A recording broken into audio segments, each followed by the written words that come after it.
Okie dokie. So, I was asked how to edit a multi-page print of a Steve Good pattern. I didn't even think anything about that when I was doing my tutorials. So I was like, hey, it's easy. You just do X, Y, Z.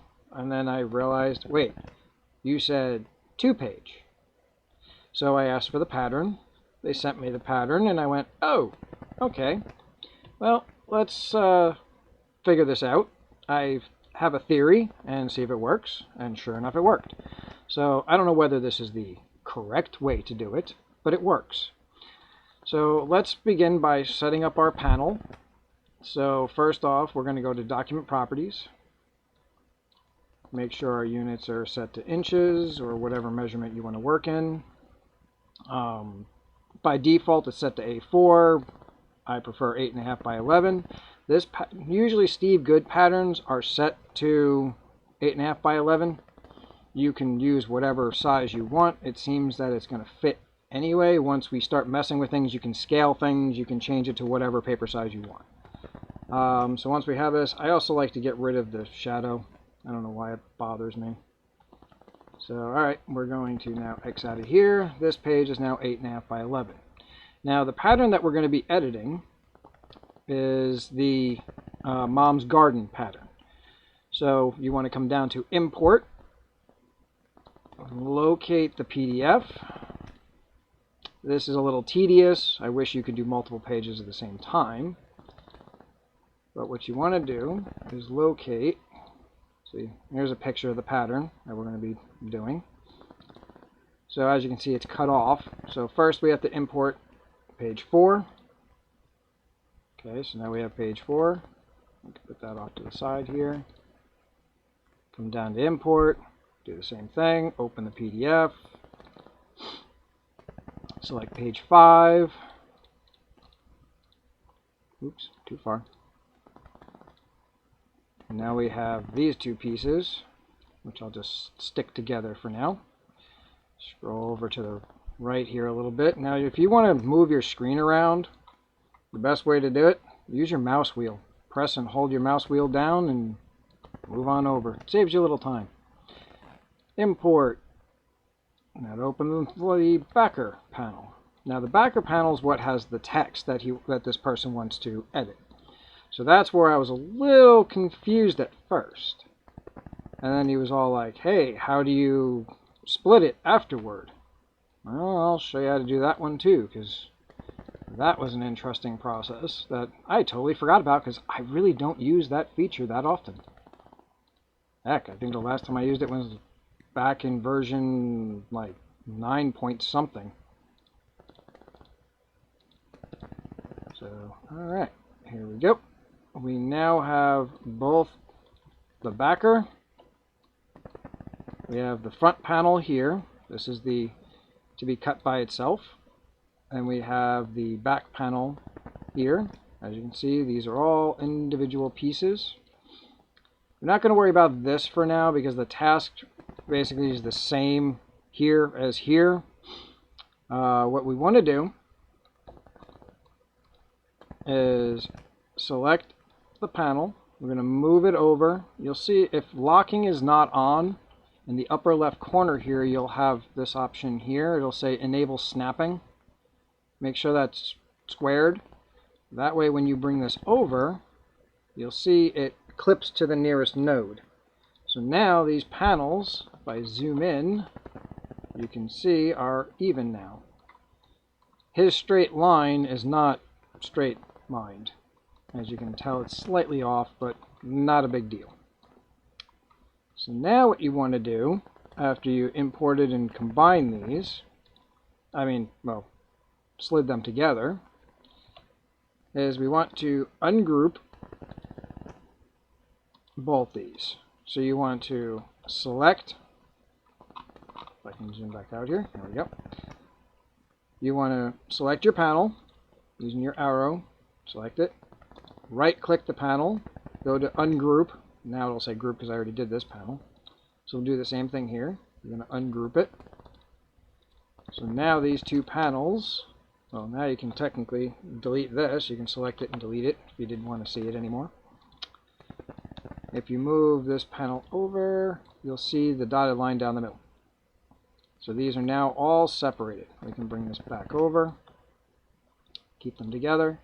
You want to hold down Shift and click on both panels so you have these highlighted. We're going to go to Path and Combine. So now this is all one thing. You can see the dotted line is still there, but there's still this line in the middle here. You can either do Combine, or I stop playing games here. Put that back. You can also do Union, which will get rid of the one line that was there and keep the dotted line as a separate entity. I prefer Union. This merges things a little easier for you, and plus that dotted line is a separate entity, so you can use that just as a guideline. So now what we want to do, let's come up here to our node editor, and we want to change moms out. So we're going to highlight all those nodes. Make sure you're in node selection tool here. You want to click on the main backer. It'll highlight all, you'll see all your nodes. Drag over here and just hit the delete key. Poof, that's gone. Now this area here gets a little iffy. If you come in here and you delete garden, like if you wanted to change this to say somebody's name instead of garden, I'm going to do it really quick, but I'm going to put this back.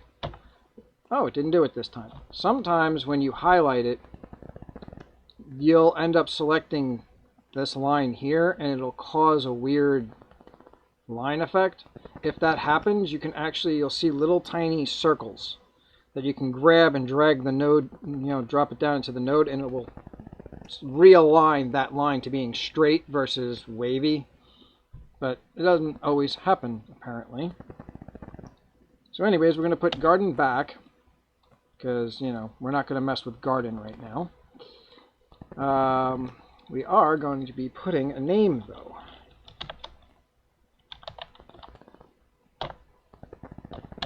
We're going to make this My Garden. Now, I don't like this font. Ugh. Of course, my computer's going to freeze for a little bit. There it goes. Because I'm using the old laptop. I really should be using the new one for all of this. Come on, font change, please. Alright, so now also another tip. If you have a lot of fonts, you don't know which one you really want to use, you can start at the top, and as long as the little cursor point is next to the font name, you can hit the down key and change your fonts to whatever you want to use. Up key to go up, down key to go down. So anyways, let's go with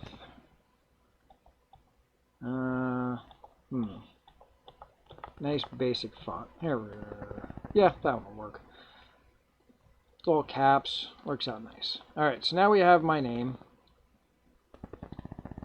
And we're going to now hold down Control to scale this out. Bring it down. I guess we're going to have to edit the names. My name is too long. So Garden's going to have to go away. So let's move Sean out of the way. I'm forever getting moved out of the way. Select all the nodes for Garden. Delete them out. Okay.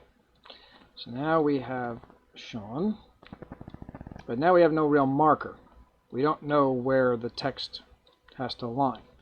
So you can take your other pattern. Now if you see this hiding behind here, you can select this and hit the end key. It will drop it to the back. So now this is in the front. And then this one, you basically need to... I am botching up the layout here because I can't see what I'm doing. Hang on. zoom in here so I can see what I'm doing.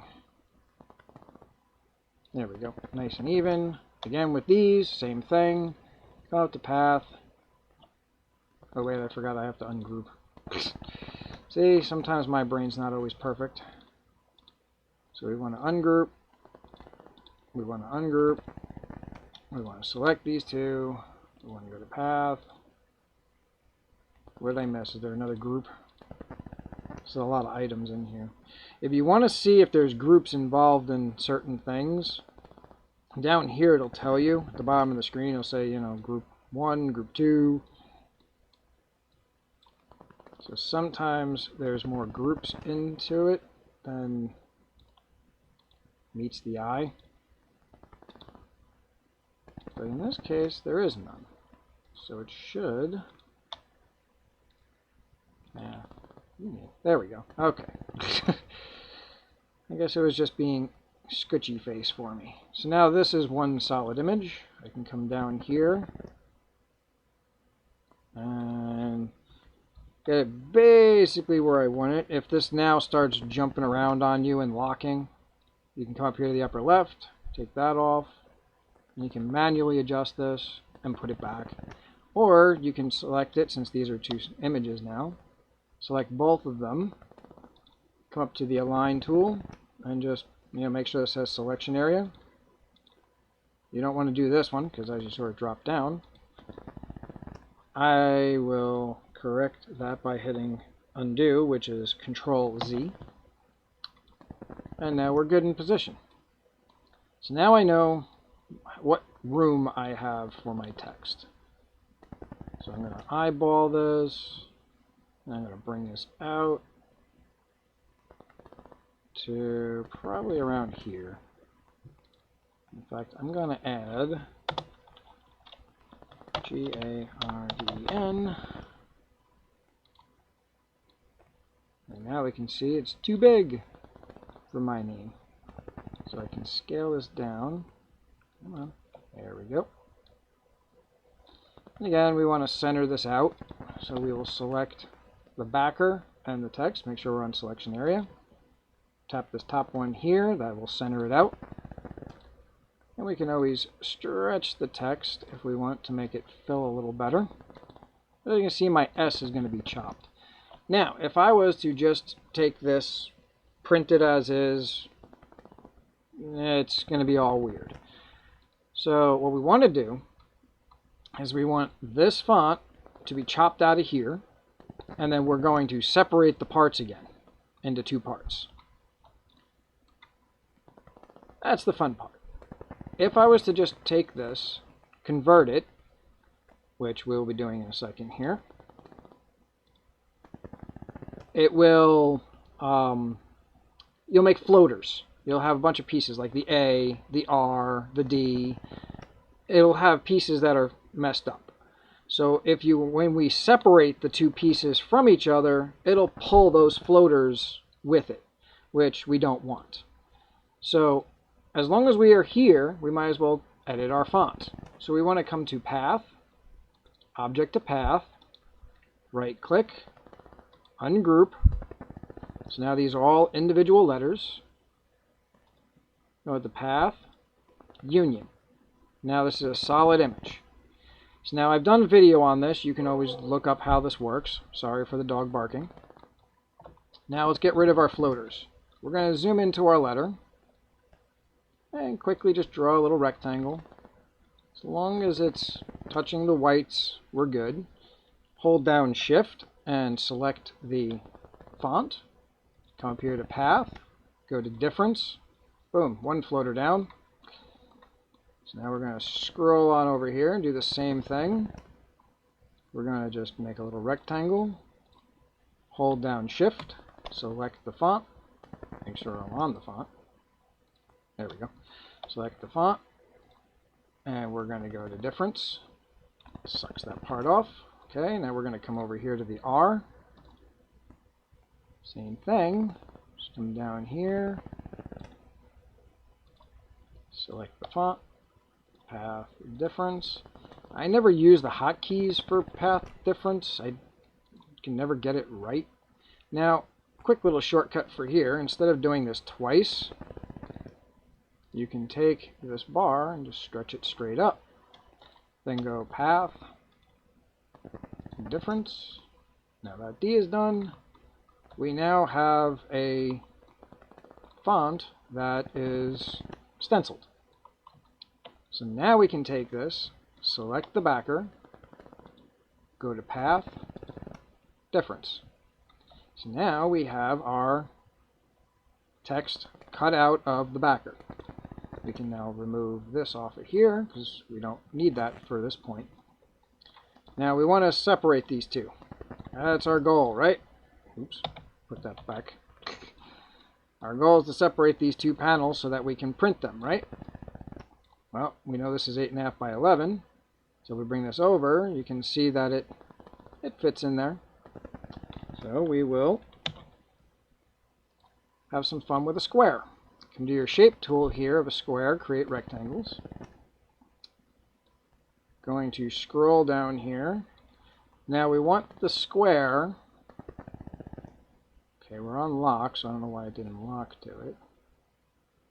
To be on that line.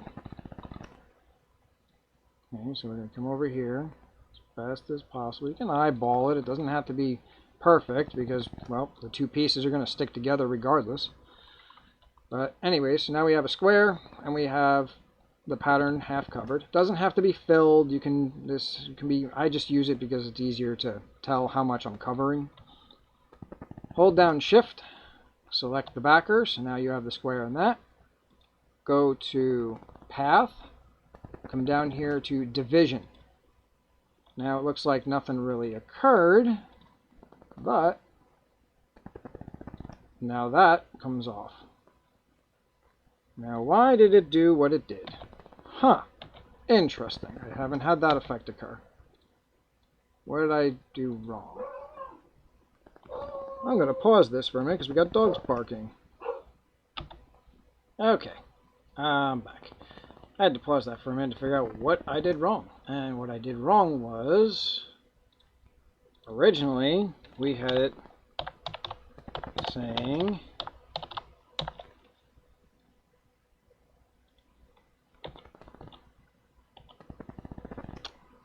all one word. And then when I tried to break it in half, it decided to have a hissy fit. So what I did to correct this is I took Sean's garden. I made Sean's one word, garden a second word. Once I did that and then did the same edits you saw me do, I did the stenciling, and as you can see here, I did the stenciling.